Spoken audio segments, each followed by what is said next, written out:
almost similar labor legislation inherited from their predecessor rulers, and industry was a victim of voluminous labor laws and their interpretation.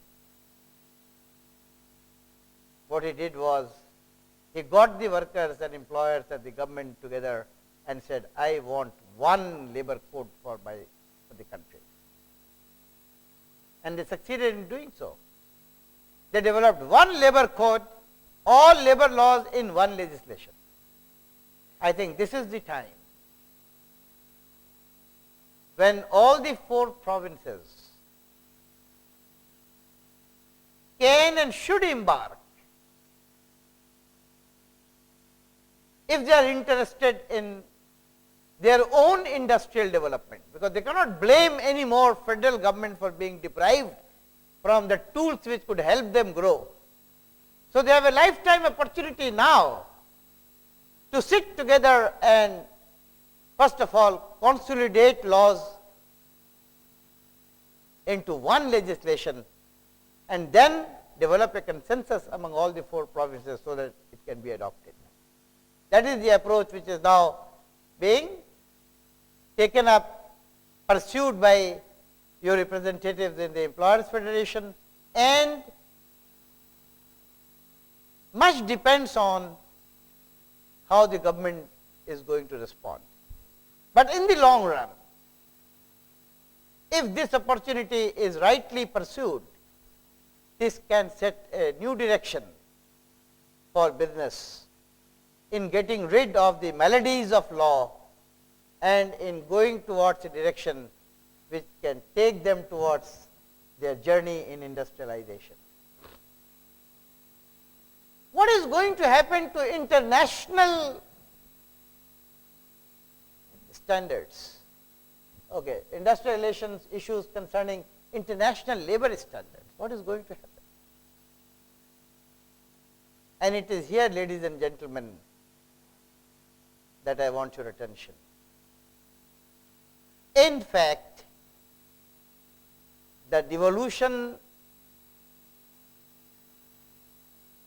to the provincial governments of the subject of labor is the biggest blessing which could come to any government in combating with the trap in which the country and the government is currently involved because of its commitment to international labor organizations in terms of ratification and implementation of those laws.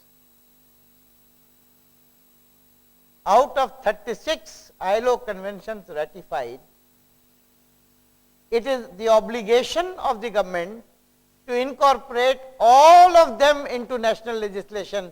You will be surprised to know that hardly 10% of the international labor conventions are at this moment incorporated in national legislation.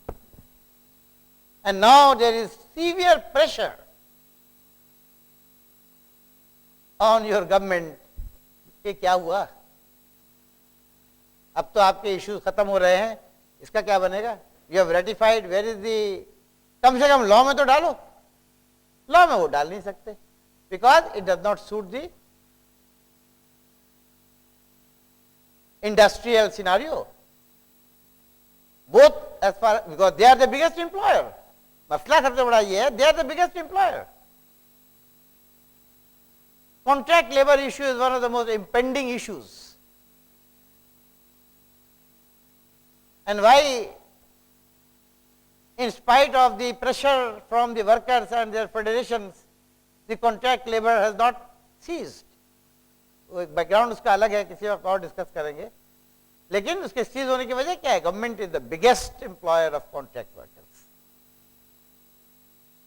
तो पूरे का पूरा structure उनका हिल जाएगा, तो किस तरह adopt होगा? तो now what is the solution they are trying to do?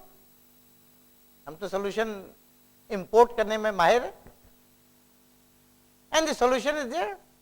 India had already adopted the regulation of Contract Labor Act as far back as 89 और 90, और उसका पूरा ड्राफ्ट पाकिस्तान ने अडॉप्ट करके तैयार रखा हुआ था लेजिस्लेशन के लिए एजाजुल हक के जमाने में के somehow the government lost the time and could not legislate. The point is solution तो हर मसले का है, लेकिन how to get rid of international pressure. There was only one solution. Do what Americans are doing. So now what is the scenario for the federal government? These are provincial issues. हम तो कुछ कर ही नहीं सकते. Simple. These are provincial issues. तो अब तो law बनाना हमारा काम ही नहीं है. हमने रेटिफाई कर दिया है, लेकिन अब प्रोविंसेस का काम है कि उसको इनकॉर्पोरेट करें कि ना करें. हमारे तो प्रोविंसेस इंडिपेंडेंट है, जैसे अमेरिका के स्टेट इंडिपेंडेंट है. और अगर हमारे प्रोविंसेस उसको कुछ नहीं करते तो कुछ भी नहीं कर सकते. हाँ, प्रोविंसेस कहेंगे डी रेटिफाई कर दो तो हम डी रेटिफाई कर देंगे, because 4 provinces are not in favour of the ratification. De ratify कर देंगे. अब for Pakistani government to stand up and say we want to de-ratify what we ratified is difficult. But to say our provincial governments don't want it is easy. And they found a good way. And that is why I am saying that this devolution has come to stay. And this devolution is the only solution in combating with this challenge in the international arena of what to do with the international labor standards. और कोई इसका option है ही नहीं.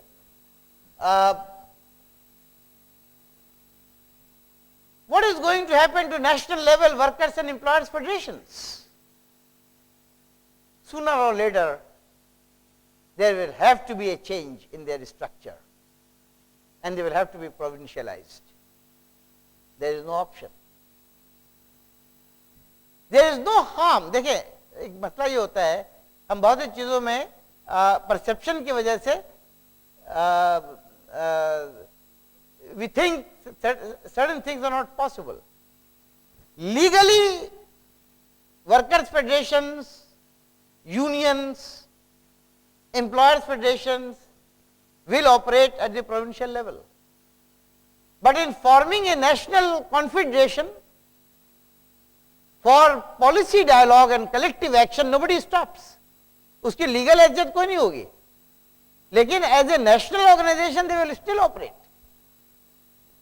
They will not be able to call a national strike, but all their components in the provinces can do so.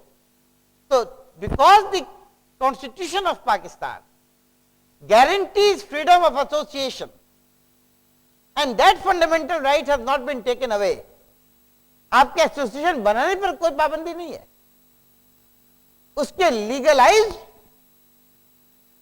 Power to collectively bargain ना होना या होना is another story. तो इसमें तो परेशानी की तो कोई बात ही नहीं है. And this is a fact and a reality which the workers and employers ultimately will have to embrace, and there is nothing wrong in it. It is happening in countries where similar situation exists. USA is an example.